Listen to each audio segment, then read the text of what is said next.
ಇನ್ನು ಅಳಿಯನಿಗೆ ticket miss ಆಗಿದ್ದಕ್ಕೆ Muniyappa ಮುನಿಸಿಕೊಂಡಿದ್ದಾರೆ. CM DCM DK ವಿರುದ್ಧ ಮುನಿಯಪ್ಪ ಅಸಮಾಧಾನ ಮತ್ತೆ ಹೊರಬಂದಿದೆ. ಸೊ ಅಳಿಯನಿಗೆ ಟಿಕೆಟ್ ಮಿಸ್ ಆಯಿತು, ಚಿಕ್ಕಪೇದಣ್ಣಗೆ ಟಿಕೆಟ್ ಕೊಡಲೇಬೇಕು ಅಂತ ಪಟ್ಟು ಹಿಡಿದಿದ್ರು. ಇನ್ನೂ ಕೂಡ ಮುನಿಯಪ್ಪ ಅಸಮಾಧಾನ ಮುಂದುವರಿತಾ ಇದೆ. ಜಗಳ ಪರಿಹಾರ ಮಾಡೋದಕ್ಕೆ ಆಗದೆ ಮೂರನೇ ಅಭ್ಯರ್ಥಿಯನ್ನ ಆಯ್ಕೆ ಮಾಡಿದ್ದಾರೆ. ಕೋಲಾರದಲ್ಲಿ ಮಾತ್ರವಲ್ಲ, ಎಲ್ಲಾ ಕಡೆ ಜಗಳ ಆಯ್ತಲ್ವಾ? ಇಲ್ಲೇನ ಜಗಳ ಇದ್ದಿದ್ದು? ಕೋಲಾರದಲ್ಲಿ ಮಾತ್ರನಾ? ಬೇರೆ ಕಡೆ ಬಗೆಹರಿಸಲು ಯತ್ನಿಸಿದ್ರು, ಕೋಲಾರದಲ್ಲಿ ಮಾಡಲಿಲ್ಲ. ಸ್ಥಳೀಯರನ್ನ ಕೂರಿಸಿ ರಾಜಿ ಸೂತ್ರ ಮಾಡಿದ್ರೆ ಒಳ್ಳೇದಿತ್ತು, ಆದ್ರೆ ಆ ಒಂದು ಪ್ರಯತ್ನ ಆಗಲಿಲ್ಲ. ಇದು ಬೆಂಗಳೂರಿನಲ್ಲಿ ಸಚಿವ KH ಮುನಿಯಪ್ಪ ಇನ್ನೂ ಕೂಡ ಅನೌನ್ಸ್ ಆಗಿ ಈಗ ಸ್ವಲ್ಪ ಸಮಯ ಕಳೆದಿದ್ರು ಕೂಡ ಇನ್ನೂ ಆ ಒಂದು ಹ್ಯಾಂಗ್ ಓವರ್ನಲ್ಲೇ ಇದ್ದಾರೆ. ಇನ್ನೂ ಕೂಡ ಅಳಿಯನಿಗೆ ಕೊಡಲಿಲ್ಲ ಅನ್ನೋದು. ಕೂರಿಸ್ಬೇಕಾಗಿತ್ತು, ಎಲ್ಲ ಲೋಕಲ್ ನಾಯಕರನ್ನ ಕೂರಿಸಿ ರಾಜಿ ಸೂತ್ರ ಮಾಡಬೇಕಾಗಿತ್ತು. ಬೇರೆ ಕಡೆ ಕೂಡ ಇಂಥದ್ದೇ ಗೊಂದಲಗಳಿದ್ವು, ಅದೆಲ್ಲ ಕ್ಲಿಯರ್ ಮಾಡಿದ್ರು. ಆದರೆ ಇಲ್ಲಿ ಮಾತ್ರ ಮೂರನೇ ಅಭ್ಯರ್ಥಿಗೆ ಯಾಕೆ ಕೊಟ್ಟರು ಅನ್ನೋದು ಮುನಿಯಪ್ಪ ಅವರ ಪ್ರಶ್ನೆ. ಸೊ ಅಳಿಯನಿಗೆ ಟಿಕೆಟ್ ಮಿಸ್ ಆಗಿದ್ದು ಇನ್ನೂ ಕೂಡ ಮುನಿಯಪ್ಪ ಅವರಿಗೆ ಕಾಡ್ತಾ ಇದೆ. ಆನಂದ್ ಮನೆಯಲ್ಲೇ ಅಗರಬತ್ತಿ ತಯಾರಿಸಿ ಒಂದೇ ಮಷೀನ್ ನಿಂದ 7 ಲಕ್ಷ ಗಳಿಸ್ತಿದ್ದಾರೆ. ನೀವು ಕೂಡ ಅವರಿಂದ ಕಲಿಬೇಕಾ? ಅವ್ರ ಜೊತೆ ವಿಡಿಯೋ ಕಾಲ್ನಲ್ಲಿ ಮಾತಾಡಬೇಕಾ? ಈಗಲೇ ಫ್ರೀಡಮ್ ಆ್ಯಪ್ ಡೌನ್ಲೋಡ್ ಮಾಡಿ. ಸಿಎಂ ಡಿಸಿಎಂ ಡಿಕೆ ವಿರುದ್ಧ ಮುನಿಯಪ್ಪ ಅಸಮಾಧಾನ ವ್ಯಕ್ತಪಡಿಸಿದ್ದಾರೆ. ಜಗಳ ಪರಿಹಾರ ಮಾಡೋಕೆಂತಲೇ ಇವರು ಮೂರನೇ ಅಭ್ಯರ್ಥಿಯನ್ನು ಆಯ್ಕೆ ಮಾಡಿರೋದು. ಗೆಲ್ಲುವಂಥ ಅಭ್ಯರ್ಥಿ ಅಂತಲ್ಲ ಇವರು KV ಗೌತಮ್ ಅವ್ರನ್ನ ಕಣಕ್ಕಿಳಿಸಿರೋದು. ಈ ಸಮಸ್ಯೆ ಏನಿದೆ, ಕಗ್ಗಂಟೇನಿದೆ, ಇದು ಕ್ಲಿಯರ್ ಆದರೆ ಸಾಕು ಅನ್ನೋದು ಇವರ ಮೈಂಡ್ನಲ್ಲಿತ್ತು ಅಂತ ಮುನಿಯಪ್ಪ ಹೇಳಿದ್ದಾರೆ. ಕೋಲಾರ ಮಾತ್ರ ಅಲ್ಲ, ಬೇರೆ ಕಡೆ ಕೂಡ ಇಂಥದ್ದೇ ಗೊಂದಲ ಆಯಿತು ಅಂತ ಹೇಳಿದರು. ಹೈಕಮಾಂಡ್ನವರು ಕಾಂಗ್ರೆಸ್ ಟಿಕೆಟ್ ಕೊಟ್ಟಿದ್ದರು, ತೀರ್ಮಾನ ಮಾಡಿದ್ರು ಚಿಕ್ಕಪೇದಣ್ಣವರು. ನಮ್ಮಲ್ಲಿ ಸ್ವಲ್ಪ ಜಗಳಗಳಿದ್ದಕ್ಕೆ ಅಧ್ಯಕ್ಷರಿಗೂ ಮುಖ್ಯಮಂತ್ರಿಗಳು ಬಿಟ್ಟರು.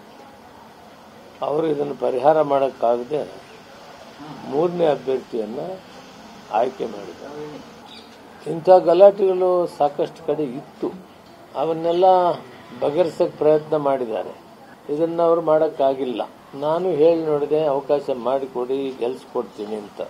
ಆದರೂ ಕೂಡ ಆಗ್ತಾ ಇಲ್ಲ ಅವ್ರ ಕೈಯಲ್ಲಿ. ಆದ್ದರಿಂದ ನಾನು ಕೂಡ ವೇಣುಗೋಪಾಲ್ ಸಂಪರ್ಕ ಮಾಡಿದ್ದೀನಿ, ಸುರ್ಜೇವಾಲ ಸಂಪರ್ಕ ಮಾಡಿದ್ದೀನಿ.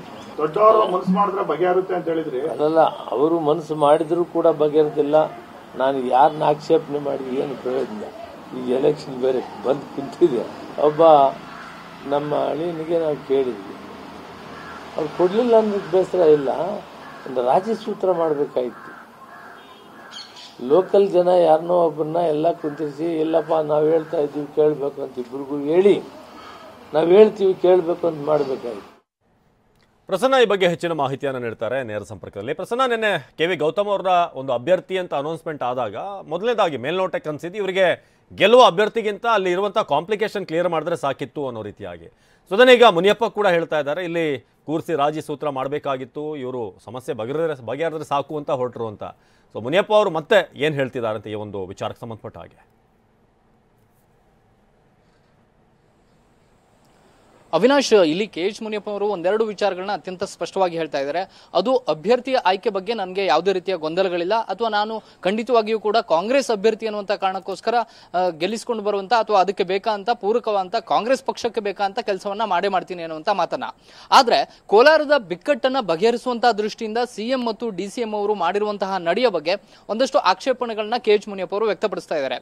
ಕೋಲಾರದ ನಾಯಕರನ್ನ ಮತ್ತು ತಮ್ಮನ್ನ ಕೂರಿಸಿಕೊಂಡು ಒಂದು ರಾಜಿ ಸೂತ್ರದ ಸಂಧಾನದ ಮಾತುಕತೆ ಸರಿಯಾದ ರೀತಿಯಲ್ಲಿ ನಿಭಾಯಿಸಬೇಕಿತ್ತು ಅನ್ನುವಂತಹ ಒಂದು ಬೇಸರ ಇದೀಗ KH ಮುನಿಯಪ್ಪ ಅವರಿಗೆ ಹಾಗೆ ಉಳ್ಕೊಂಡಿದೆ.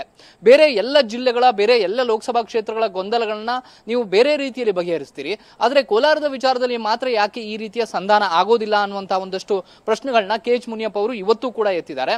ಮತ್ತು ಅದೇ ಪ್ರಶ್ನೆಗಳನ್ನ ಎತ್ಕೊಂಡು ರಾಜಿ ಸೂತ್ರ ಸಂಧಾನ ಆಗ್ಬೇಕಾಗಿತ್ತು ಸರಿಯಾದ ರೀತಿಯಲ್ಲಿ ಅನ್ನುವಂತಹ ಮಾತನ್ನ KH ಮುನಿಯಪ್ಪ ಅವರು ಮತ್ತೆ ಮತ್ತೆ ಪುನರುಚ್ಚಾರವನ್ನ ಮಾಡ್ತಾ ಇದ್ದಾರೆ. ತಮ್ಮ ಅಳಿಯನಿಗೆ ಟಿಕೆಟ್ ಅನ್ನ ಕೊಡಬೇಕು ಅನ್ನುವಂಥ ವಿಚಾರಕ್ಕೆ ನಾನು ಕೇವಲ CM DCM ಬಳಿ ಮಾತನಾಡಿದ್ದು ಮಾತ್ರ ಅಲ್ಲ, ವೇಣುಗೋಪಾಲ್ ಅವರನ್ನು ಕೂಡ ಇದೀಗ ಅಭ್ಯರ್ಥಿ ಘೋಷಣೆ ಆದ ಬಳಿಕ, ಅಂದ್ರೆ ಗೌತಮ್ ಅವರನ್ನ ಅಭ್ಯರ್ಥಿ ಅಂತ ಘೋಷಣೆ ಮಾಡಿದ ಬಳಿಕವೂ ಕೂಡ ಸಂಪರ್ಕ ಮಾಡಿ ನಾನು ಕೆಲಸ ಮಾಡ್ತೀನಿ ಅನ್ನುವಂತ ಮಾತನ್ನ ಹೇಳಿದ್ದೀನಿ. ಆದ್ರೆ ಕೋಲಾರದ ನಾಯಕರ ನಡುವೆ ಇರುವಂತಹ ಬಿಕ್ಕಟ್ಟನ್ನ ಇನ್ನೂ ಕೂಡ ಯಾಕೆ ಬಗೆಹರಿಸುವಂತ ಕೆಲಸವನ್ನ ರಾಜ್ಯ ನಾಯಕರು ಮಾಡ್ತಾ ಇಲ್ಲ ಅಥವಾ ಹೈಕಮಾಂಡ್ ನಾಯಕರು ಮಾಡ್ತಾ ಇಲ್ಲ ಅನ್ನುವಂತಹ ಪ್ರಶ್ನೆಯನ್ನ ಎತ್ತುತ್ತಾ ಇದ್ದಾರೆ. ಮುಂದಿನ ದಿನಗಳಲ್ಲಿ ಅಕಸ್ಮಾತ್ ಎಲ್ಲ ನಾಯಕರು ಕೂಡ ಬಂದು ಕ್ಷೇತ್ರಕ್ಕೆ ಓಡಾಡಿ ಕೆಲಸ ಮಾಡಿ ಅನ್ನುವಂತ ಒಂದಷ್ಟು ಡೇಟ್ಸ್ ಅನ್ನ ಕೊಟ್ರೆ ಖಂಡಿತವಾಗಿಯೂ ನಾನು ಹೋಗಿ ಗೌತಮ್ ಅವರ ಪರ ಕೆಲಸ ಮಾಡ್ತೀನಿ ಅನ್ನುವಂತ ಮಾತನ್ನ ಮುನಿಯಪ್ಪನವರು ಈಗಲೂ ಕೂಡ ಸ್ಪಷ್ಟಪಡಿಸ್ತಿದ್ದಾರೆ. ಆದ್ರೆ ಇದರ ಹಿಂದೆ ಯಾರೋ ಇದ್ದಾರೆ ಅಥವಾ ಸೂತ್ರಧಾರ ಬೇರೆ ಯಾರೋ ಇದ್ದಾರೆ ಅನ್ನುವಂತ ಒಂದಷ್ಟು ಅನುಮಾನಗಳನ್ನ ಮಾತ್ರ KH ಮುನಿಯಪ್ಪ ಅವರು ವ್ಯಕ್ತಪಡಿಸ್ತಾ ಇದ್ದಾರೆ.